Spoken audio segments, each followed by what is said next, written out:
Welcome to this new series where each time the base resets, I'll try to attempt it using only 4-star characters and 4-star weapons. This time I decided to go for a Quicken team and a national team with Kaya on the other half. It was kind of hard to pick a second team as I wanted to try to have Sinchu there. I wanted to try to have Virgin there or stuff like that, but at the end it didn't work. I tried Toma and he's really energy hungry. Like, I would have to build no elemental mastery to actually have his burst. I think it's overall a good team that you can play Virgin right now, but maybe with some 5-star units or not so many restrictions on the other teams.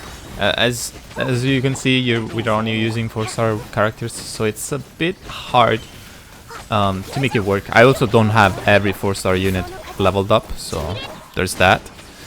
For this Abyss, a couple tips I can give you is to always run back as soon as you started, like I did, so that the Whooper flowers will come to you.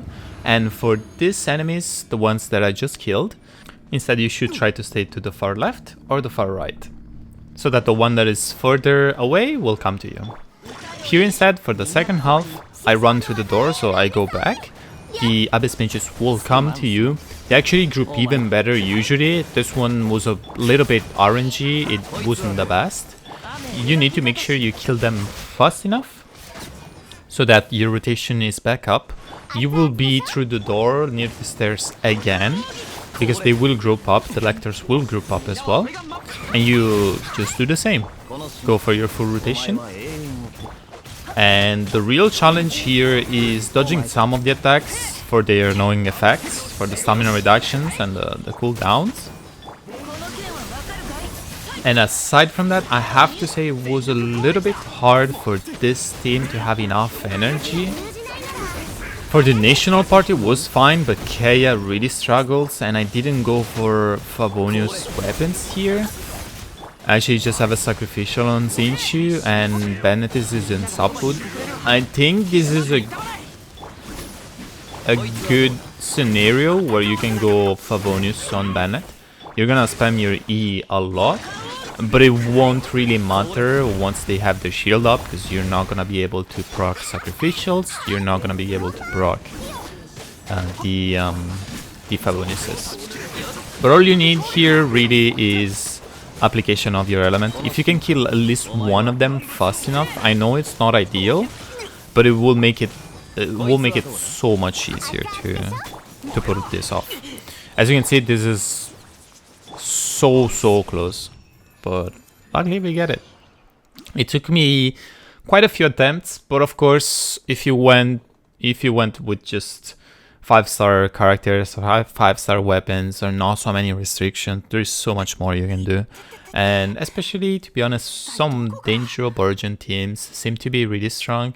I've heard a lot of people playing Yoimian, Virgin and stuff like that. I haven't personally tried it yet. I will on stream, but for now I was trying to just focus on the 4-star aspect of this Abyss.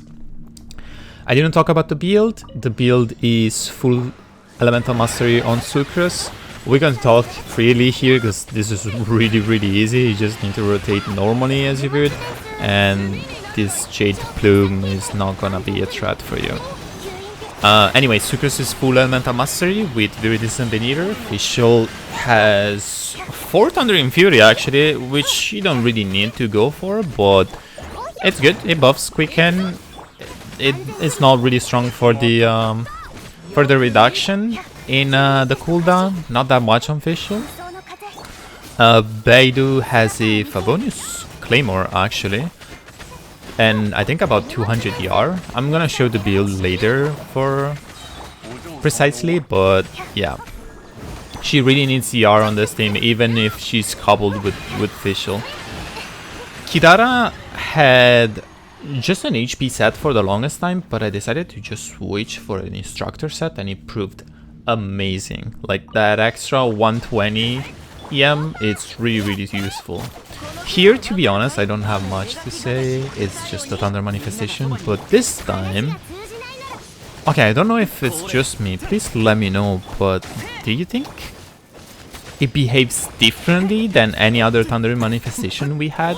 I think this one is so much more, I don't know, tame? Like, it doesn't move a lot. I remember the other one being way more active, like running around, dodging all the time. Look at it.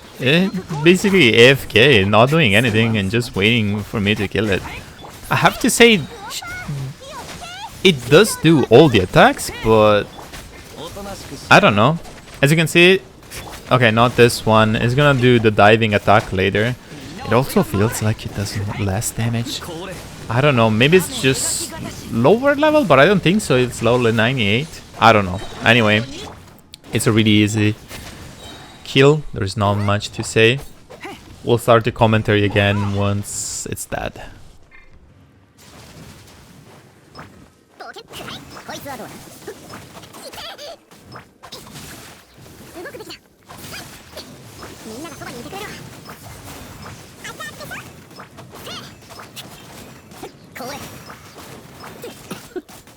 Okay, fun story. Hero was about to reset because I was like, okay, I'm building energy, but this was so slow, and the abyss ends the moment I pressed retry, so I'm like, whatever, I'm not gonna throw that away, I'm just gonna go for it. So, on to Chamber 3. There's no real strat here as well, at least with this team. I have to say that focusing the Crocodile is usually what you want to do, because the Crocodile has quite a few attacks where it's just gonna chill from a distance, it's not gonna really follow you. Now, this team, you can, by the way, either play this team with Kirara or with Zinchu. I've tried this with Zinchu and you have no problem whatsoever in tanking their attacks. It's really easy thanks to the damage reduction that Beidou, Zinchu offer, and in this case it's Beidou plus a shield, of course. As you could say, it took me like 40 seconds to kill 2 of them, so don't worry too much if it takes a long time to do this side of the chamber tree, because that other side, the second side, it's really easy. Even if you end up having like a minute and you spend 2 minutes here, it should usually be fine, but of course it depends on your teams.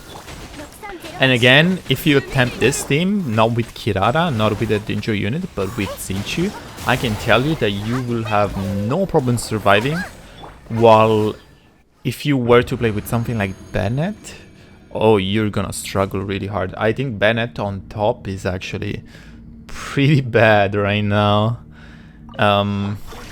As they would not only, the Crocodile would vape you, and the whatever, tiger, is that a tiger? The tiger would burn you. The Baptist instead here is interesting, so they decided to remove most of his mechanics. So it doesn't summon any totem that you have to kill or anything, it just goes straight into attacking and shielding. Also, of course, it doesn't move an inch, so it was actually pretty easy.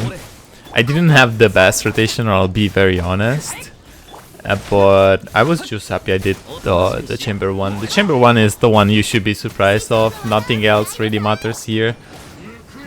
I haven't just pressed jungling without Bennett. Just whatever, it's dead.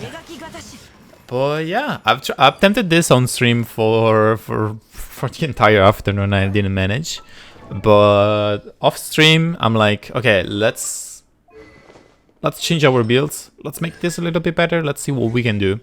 And I actually managed in like, I don't know, 3-4 tries.